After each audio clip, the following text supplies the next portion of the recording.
Hola, mi nombre es Emily Natalia Esparza Molina y este es mi parcial. En la primera pregunta dice escribir dos principales aprendizajes en torno al derecho internacional humanitario, los crímenes de lesa humanidad y la migración forzada. Entonces, dos principales aprendizajes fue en torno a la historia de ambas, de cómo se dio por medio de la Cruz Roja, en torno a las guerras civiles, a las guerras mundiales, la descripción de cada uno de estos crímenes y cómo se debe llevar a juicio. Se da también esos derechos civiles, esos derechos de guerra que hubieron. También aprendí que habían armas que no se debían utilizar, habían armas químicas que no se deben utilizar, que todo contexto en el que vayan, de pronto todo territorio en el que vayan a hacer una lucha o hacer una guerra, se debe tener en cuenta la gente civil, se debe tener en cuenta que no hayan golpes, no hayan genocidios, que todo no se salga de la mano. La segunda pregunta es,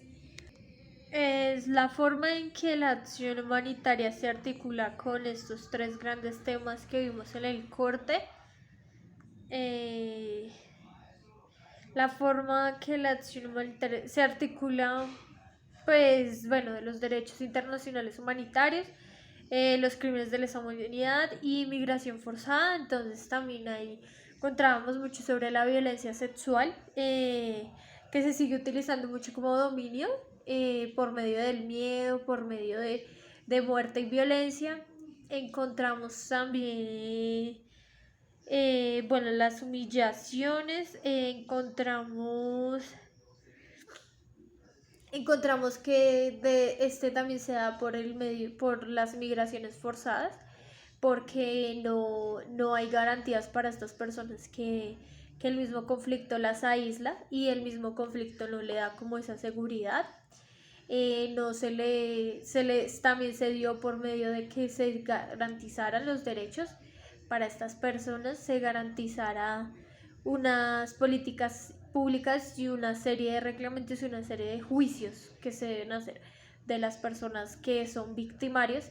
y para la justicia y resolución de conflictos de las víctimas.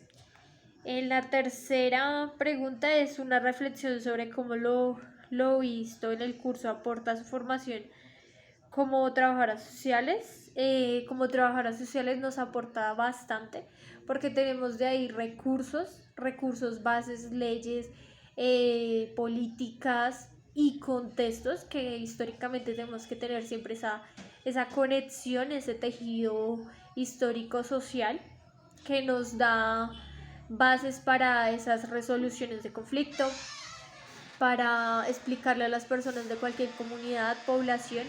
esos derechos fundamentales, esos derechos que se deben utilizar. También para cualquier informe debemos utilizar esas bases, esas técnicas en cuanto a ese lenguaje, a ese vocabulario técnico en cuanto a las víctimas, en cuanto a los derechos, en cuanto a las migraciones. Pues podemos darnos cuenta que hay tres poblaciones y que esas mismas tres poblaciones tienen en su respaldo unos derechos básicos, unas leyes básicas, y nosotros siempre vamos a estar unidos a las leyes y a las políticas. Entonces, como trabajadores sociales entendemos que estas políticas siempre van a ir en conexión al cambio social,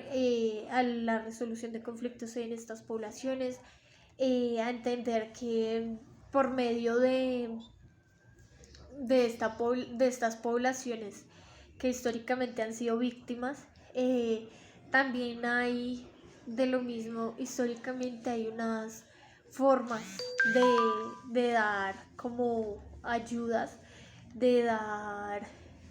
como formas nuevas y básicas para unos nuevos saberes, unas nuevas proyecciones, unas nuevas investigaciones y